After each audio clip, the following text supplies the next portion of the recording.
जिंदाबाद जिंदाबाद। उनका नाम मुलायम है, उनका नाम मुलायम है। जिंदाबाद जिंदाबाद। एक समय था जब उत्तर प्रदेश में ये नारा गूंजा करता था कि जिसका जलवा कायम है उसका नाम मुलायम है। आज परिस्थितियां बदल गई हैं और नारे भी बदल गए हैं। अब नारा ये लगाया जाने लगा है कि जिसका जलवा कायम है उसका बाप मुलायम है। बीते कई दिनों से समाजवादी पार्टी में चल रहे घमासान का अंत होता नहीं दिख रहा है। चुनाव करीब है, लेकिन पार्टी अभी तक अपने मसलों को हल करने में नाकाम रही है। अखिलेश और राम गोपाल का पहले निलंबन फिर उसे रद्द किए जाने के बीच ज्यादातर विधायकों का अखिलेश के खेमे में दिखना इस बात का साफ संकेत था कि समाजवादी पार्टी में मुलायम युग का अंत हो गया है। ये अधिवेशन सर्वसम्मति से उत्तर प्रदेश के माननीय मुख्यमंत्री श्री अखिलेश यादव जी को समाजवादी पार्टी का अध्यक्ष, राष्ट्रीय अध्यक्ष चुनता है। एक पत्रकार के सवाल में कि क्या अखिलेश के माफी मांगने पर वो एक बाप होने के नाते बेटे को माफ कर देंगे, इस सवाल के जवाब में मुलायम सिंह भावुक हो गए। साथ ही उनकी बेबसी और लाचारी भी साफ देखी जा रही थी। बेटे और भाई के बीच चल रही रस्साकशी के बीच मुलायम पीसते भी दिखे। इस मौके पर समाजवादी प्रमुख ने बेटे पर अपने भाई को तरजीह दी। यहीं वो गलत फैसला कर बैठे। वे अखिलेश की उभरती छवि और उनकी ताकत का सही आकलन नहीं कर सके। नेताजी को संदेश देना चाहिए कि मेरा बेटा बढ़ रहा तो मुझे खुशी हो रही है। हमारे परंपरा रही है कि पिता के सामने बेटा ही तरक्की करता तो बाप खुश होता है। उसी परंपरा को नेताजी को निर्माण करना चाहिए।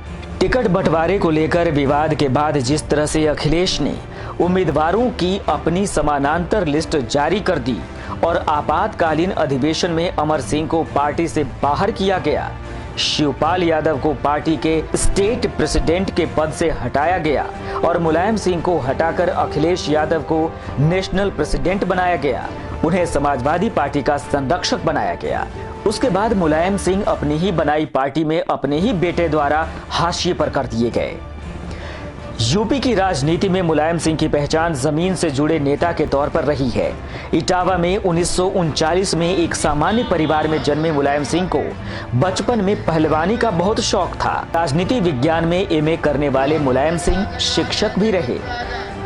राम मनोहर लोहिया से प्रभावित मुलायम सिंह 1967 में सोशलिस्ट पार्टी के टिकट पर चुनाव लड़े और महज 28 साल की उम्र में विधायक बन गए। 1990 में कार सेवकों पर गोली चलवाने के बाद वो यूपी में मुसलमानों के बड़े नेता बने और मौलाना मुलायम और मुल्ला मुलायम तक कहलाए जाने लगे। यूपी के मुख्यमंत्री पद पर एक नहीं 3 बार विराजमान होने वाले मुलायम सिंह यादव ने 1992 में समाजवादी पार्टी का गठन किया। 1996 में मुलायम सिंह यादव 11वीं लोकसभा के लिए मैनपुरी सीट से चुने गए, जिसके बाद वो यूपी ही नहीं केंद्र की राजनीति में अच्छी खासी हैसियत रखने लगे। यही नहीं, देवगौड़ा सरकार में रक्षा मंत्री भी रहे। हालांकि पीएम नहीं बन पाने का गम हमेशा रहा, जिसे स्वीकारा भी। एक कार्यक्रम के दौरान उन्होंने कहा कि शिक्षक से रक्षा मंत्री बना, पीएम बनते बनते रह गया। एक वक्त था जब प्रधानमंत्री पद की दौड़ में सबसे आगे थे, लेकिन कहते हैं कि लालू यादव और शरद पवार ने उनकी उम्मीदों पर पानी फेर दिया। मुलायम सिंह यादव ने उत्तर प्रदेश में अन्य पिछड़ा वर्ग के सामाजिक स्तर को ऊपर करने में महत्वपूर्ण भूमिका निभाई। 2009 के लोकसभा चुनाव में समाजवादी पार्टी की हालत बहुत खराब हुई तो मुलायम सिंह ने बड़ा फैसला लिया। राज्य विधानसभा में नेता विपक्ष की कुर्सी पर छोटे भाई शिवपाल को बैठा दिया और खुद का रुख दिल्ली की ओर किया। 2012 के चुनाव से पहले नेताजी ने अपने बेटे अखिलेश को उत्तर प्रदेश के समाजवादी पार्टी की कमान सौंप दी, जिसमें अखिलेश को बड़ी कामयाबी मिली और सूबे के मुखिया बन गए।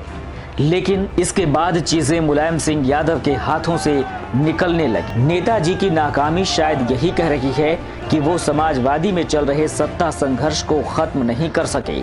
चाचा और भतीजे के बीच सत्ता का संघर्ष आज पिता पुत्र के बीच होता दिख रहा है, जिसमें मुलायम सिंह बुरी तरह चित्त होते दिख रहे हैं। जिस वक्त पार्टी को चुनाव के लिए तैयारी में जुटना चाहिए था, उस वक्त दो खेमे में बंटी उनकी पार्टी चुनाव चिन्ह की जंग में व्यस्त है। बेटे के साथ इस सियासी जंग में मुलायम भले ही हारते दिख रहे हों, लेकिन एक बाप जरूर जीत रहा है। ऐसे में मुलायम नफे में ही हैं। इन सब के बावजूद उनकी सियासी पारी को ब्रेक लगाने का श्रेय उनके बेटे को ही जाएगा। वहीं शिवपाल और अमर सिंह और मुलायम के करीबी नेताओं की चौकड़ी का नया रुख ये पार्टी की रूपरेखा तय करेगा। जाहिर है यही मुलायम सिंह का आखिरी दांव हो सकता है। अब देखना दिलचस्प होगा कि सियासी अखाड़े के इस दिग्गज पहलवान के पास कोई और दांव बचा है या नहीं।